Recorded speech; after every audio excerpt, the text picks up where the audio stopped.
Hey everybody, welcome to Bura. In this episode, I'm going to be talking about how Bitcoin can make nuclear power a thing again. Alright, welcome back everyone. Before we start this video, make sure that you like and subscribe. The more subscribers we get, the more content we can make. Number one reason why you subscribe to this amazing YouTube channel is to get into the money-making trends before they go mainstream. So, we all know that Bitcoin uses a lot of power, and the reason why it uses a lot of power is that it uses a proof-of-work system. If you don't know how a proof-of-work system works, basically you have a block of transactions that needs to be mined or basically confirmed, and you have maybe 10 miners that are going to try and compete to make sure that block actually is confirmed. So what that means is that there's one of those miners that's going to work and the other 9 are not going to be successful, meaning that there are 9 people in this particular example that have wasted a bunch of power. Now, of course, power is usually produced by something that emits carbon, and this is why Bitcoin has a huge environmental footprint.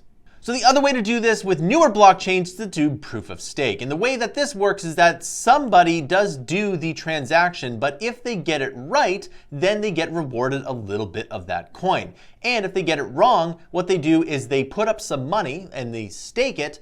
And if they get things wrong, they lose a little bit of money. So this is what proof of stake is versus proof of work. With proof of work, there's a lot more computations, which requires a lot more power. But here's the thing, there are many ways to generate power. Now, the easiest way to do this is to use natural gas because natural gas is fairly abundant and believe it or not, it has a very good heating to well carbon ratio. But of course, it still does emit carbon. In fact, every single kind of power that you do emits carbon. If it's a hydroelectric dam, you have to power the machines to build that dam. If you have solar panels, you have to basically make those solar panels, which also has carbon. So with renewables such as solar and wind, there is something called the payback. And the payback is how much energy has to be produced with that particular renewable before it pays back all the carbon offsets. And usually it can be anywhere from 5 to 10 years. Maybe they get that down. Now, of course, you could use renewables to make renewables, but we're not quite there yet. But of course, with every single kind of renewable, we do have a problem. We do have a problem of energy storage, and we need batteries just like the one that Tesla put up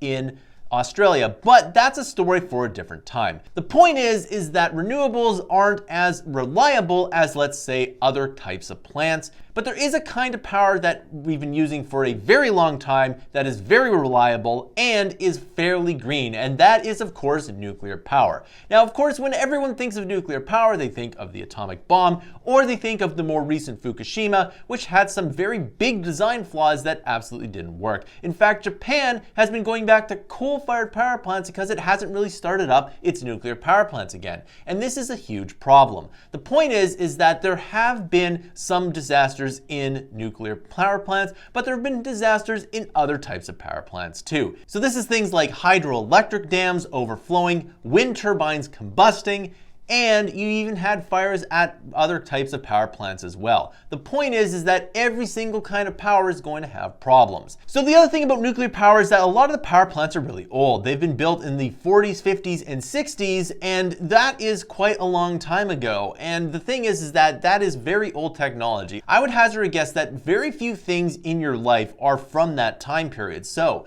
the question is has nuclear power evolved from that point? Well, of course it has. Nuclear power, just like any other technology, has gotten better over time. In fact, there's a lot of cool nuclear startups. In fact, I should do a video about nuclear startups, but you need to like and subscribe to, of course, get into that video. So where does Bitcoin mining come into this? Well, apparently a lot of Bitcoin miners have been talking to these nuclear startups and they want to start mining their coins with nuclear power. Now, this makes me really excited because I absolutely love nuclear power and I think it's really awesome. And if we are going to solve our climate issues, it's going to have to be nuclear power. So again, most of the nuclear power plants around the world are fairly old. A few power plants come online year over year, but here's the thing about nuclear power, especially the old ones. They use a specific style of power generation and a specific style of nuclear reaction. There are many different ways to do nuclear reactions. In fact, the Voyager spacecraft does use nuclear power, but it's not the same nuclear power that we have here on Earth. Of course, the things that are powering Voyager have a very low yield of power, but they still are nuclear power. The point is that there are lots of ways to do nuclear power. There isn't just one way.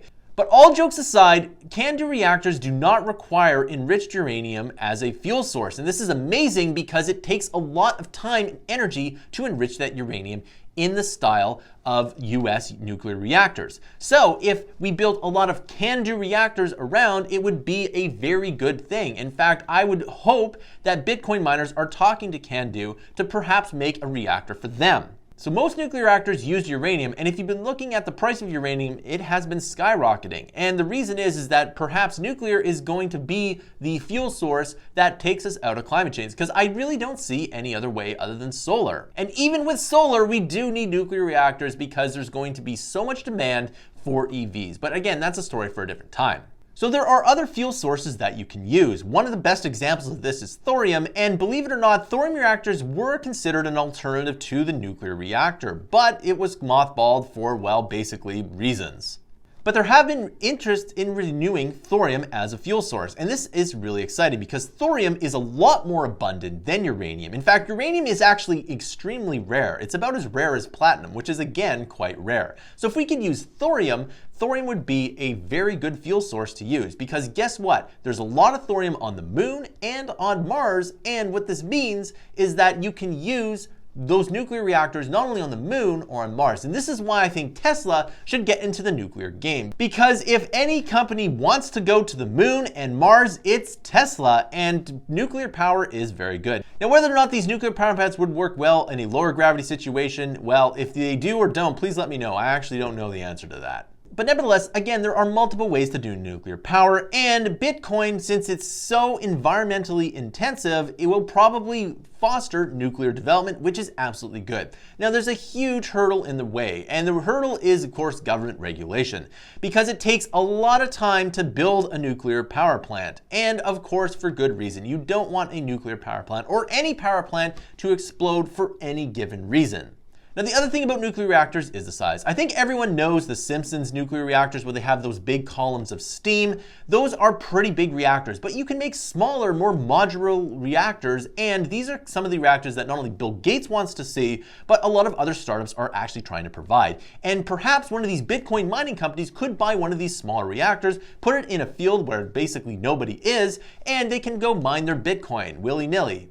Now, this isn't such a bad idea, but of course, A, it needs to be safe, and B, it needs to pass all the regulators, but C, if it does work, then guess what? Bitcoin will become very green. But of course, this will lead to adoption because there's a certain group of people that will not invest in Bitcoin that absolutely love crypto and invest in other coins, but because Bitcoin is so environmentally problematic, they won't invest in it. But if this environmental problem gets solved, they absolutely will. Remember that Bitcoin is the foundation of the crypto market, and the adoption of Bitcoin leads to the adoption of all other coins. So what does this ultimately mean? This means that Bitcoin and Bitcoin adoption will fuel innovation. And that's really the whole point. The more innovation that gets fueled, well, the better that we can live. We can all live. And I think that's a really good thing. And I think that Bitcoin miners that are talking to these modular reactor companies and these nuclear startups is absolutely a very good thing.